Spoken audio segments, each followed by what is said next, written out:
అందరికీ నమస్తే అండి. టీడీపీ, జనసేన ఈ రెండు పార్టీలు కూడా బీజేపీతో పొత్తు ఎందుకు పెట్టుకున్నాయి? బీజేపీకి ఏమైనా ఓట్ల బలం ఉందా, సీట్ల బలం ఉందా? బీజేపీ ఏమైనా బీభత్సంగా గ్రౌండ్ వర్క్ చేస్తుందా? బీజేపీకి ఏమైనా క్యాడర్ కార్యకర్తల బలం ఉందా? ఆంధ్రప్రదేశ్లో అట్లీస్ట్ ఒక 2-3% అయినా ఓటింగ్ ఉందా? ఏమీ లేదు కానీ ఎందుకు బీజేపీతో పొత్తు పెట్టుకున్నారు? 6 ఎంపీ సీట్లు ఇచ్చారు, 10 ఎమ్మెల్యే సీట్లు ఇచ్చారు. అత్యంత కీలకమైన తెలుగుదేశం పార్టీ ఖచ్చితంగా గెలవాల్సిన సీట్లు కూడా కొన్ని వదులుకొని ఇచ్చారు. ఎందుకు? వాళ్ళ నుంచి సిస్టమ్ సపోర్ట్ ఆశించారు. ఈ సిస్టమ్ సపోర్ట్ గురించి నేను చాలా సందర్భాల్లో 2-3 రోజులకు ఒకసారి చాలా సందర్భాల్లో చెప్తూనే ఉన్నా. ఇప్పుడు ఈ వీడియో ఎందుకు చేస్తున్నాను అనేది నేను మీకు ఒకసారి ఉదాహరణ చెప్తా. 2019 ఎన్నికల్లో రాష్ట్రంలో అధికారుల మార్పు ఎలా జరిగింది, ఇప్పుడు అధికారుల మార్పు ఎలా జరుగుతోంది ఒక్కసారి ఆలోచించండి.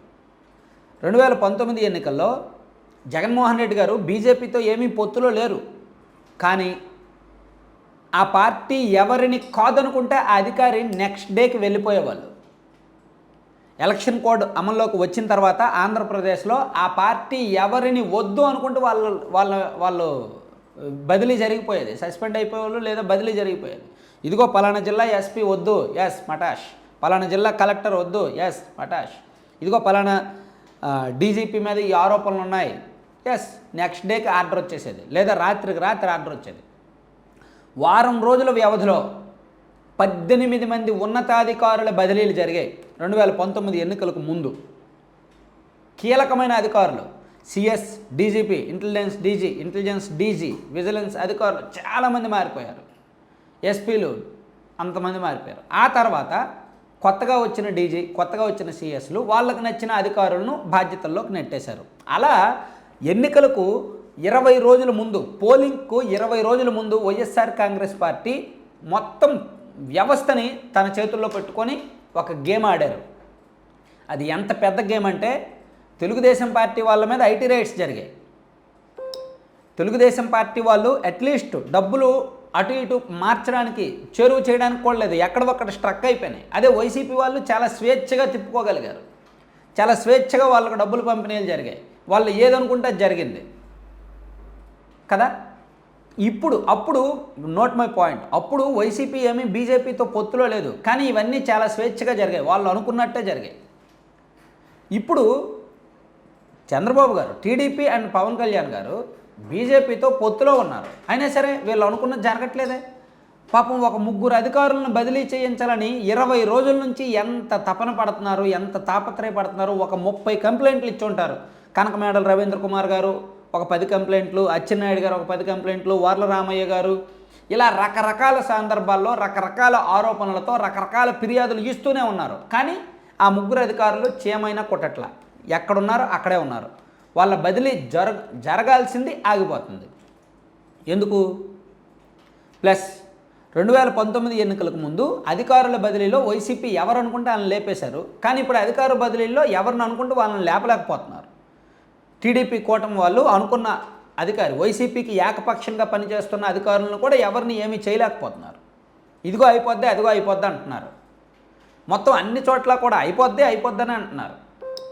కానీ కొంతమందిని చేశారు, ఏదో నామమాత్రంగా కొంతమందిని చేయాలి కాబట్టి చేశారు, కొంతమందిని అలాగే ఉంచారు. కొన్ని గంటల వ్యవధిలో అయిపోద్దని నిన్నగాక మొన్న చెప్పారు, అయిపోద్ది 24 hours లోపు ఖచ్చితంగా అవుద్దని ఢిల్లీ వర్గాల నుంచే ఒక లీక్ వదిలేరు. అయిపోద్ది అనుకున్నాం. ఆంధ్రజ్యోతిలో కూడా పాపం నిన్నగాక మొన్న పెద్ద వార్త కూడా రాశారు, సిఎస్ డీజీపీ అవుట్ అని. నిన్నగాక మొన్న ఆంధ్రజ్యోతిలో బ్యానర్ వార్త రాశారు. ఎస్, నేను కూడా అదే వీడియో చేశాను, కొన్ని గంటల్లోనే మార్పు అని. కానీ ఇప్పటికీ జరగట్లా. ఎందుకు? ఒక పెద్ద శక్తి అడ్డుకుంటుంది బదిలీలు జరగకుండా. వైఎస్ఆర్ కాంగ్రెస్ పార్టీకి అనుకూలంగా ఉండే అధికారులే వాళ్ళ స్థానాల్లో సేఫ్గా ఉండేలాగా ఒక పెద్ద శక్తి కాపాడుతోంది. సో అలాంటప్పుడు టీడీపీ, జనసేన వాళ్ళు బీజేపీతో పొత్తు పెట్టుకొని ఏంటి యూజ్? మరోవైపు తెలంగాణ ఎన్నికలకు ముందు టీఆర్ఎస్ నాయకుల మీద ఐటీ రైట్స్ జరిగాయి, కాంగ్రెస్ నాయకుల మీద ఐటీ రైట్స్ జరిగాయి కదా. 2019 ఆంధ్రప్రదేశ్ ఎన్నికలకు ముందు టీడీపీ నాయకుల మీద ఐటీ రైట్స్ జరిగాయి. ఇప్పుడు 2024 ఎన్నికలకు ముందు ఒక్క వైసీపీ నాయకుడి మీదైనా ఐటీ రైట్స్ జరుగుతున్నాయో ఆలోచించండి. ఒకసారి ఆలోచించండి. 2019 మొన్న 6 నెలల కిందట తెలంగాణలో ఎన్నికలకు ముందు కూడా టీఆర్ఎస్ నాయకుల మీద, కాంగ్రెస్ నాయకుల మీద, వ్యాపారుల మీద, ఆ పార్టీలకు అనుకూలంగా ఉండే వ్యాపారుల మీద, వాళ్ళ మీద, వీళ్ళ మీద విపరీతంగా ఐటీ రైట్స్ జరిగాయి. కానీ ఇప్పుడు జరగట్లేదే. ఇప్పుడు ఒక్క వైసీపీ నాయకుడి మీద ఐటీ రైట్స్ జరగట్లేదే. వైసీపీ వాళ్ళు గత 5 సంవత్సరాలుగా ఇసుక వ్యాపారులు చేసిన వాళ్ళు ఉన్నారు, సిండికేట్లు చేసిన వాళ్ళు ఉన్నారు, మద్యం నడిపించిన వాళ్ళు ఉన్నారు, చాలామంది ఉన్నారు, విపరీతంగా సంపాదించుకున్న వాళ్ళు ఉన్నారు. అటువంటి వాళ్ళ మీద ఐటీ రైట్స్ చేస్తే ఈజీగా బుక్ అయిపోతారు, దొరికిపోతారు. కానీ చేయట్లేదే. అదే 2019 ఎన్నికలకు ముందు టీడీపీలో 25 మంది నాయకులను టార్గెట్ చేసి ఆర్థిక మూలాల మీద దెబ్బ కొట్టారు. మరి ఇప్పుడు వైసీపీ ఆర్థిక మూలాల మీదకి ఎందుకు వెళ్ళట్లా అంటే ఇంటర్నల్గా ఒక పెద్ద గేమ్ నడుస్తుంది. సో ఆ గేము జగన్మోహన్ రెడ్డి గారిని మళ్ళీ సీఎం చేయాలి, టీడీపీని ఓడించేస్తే టీడీపీ వాళ్ళు ఇంక పని అయిపోద్ది అని బహుశా వీళ్ళతో పొత్తు పెట్టుకున్న పార్టీనే ఆలోచిస్తుందేమో. ఇది నేను చెప్పాలంటే చాలా చెప్పొచ్చు, కానీ మళ్ళీ చెప్తే ఏదో కూటములు ఏడుస్తారు, నేను వాళ్ళకు వ్యతిరేకమైన వీడియో చేస్తున్నానని అదని ఇదని వాళ్ళు ఏడుస్తారు. ఎవరో ఏడుస్తారని నేను చెప్పాల్సింది ఆపను.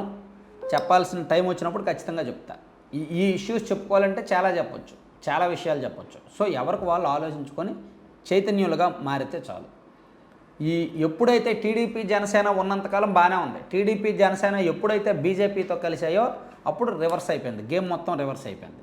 Even TDP cadre, Janasena cadre కూడా నమ్మలేకపోతున్నారు, సపోర్ట్ చేయలేకపోతున్నారు. సో అందుకే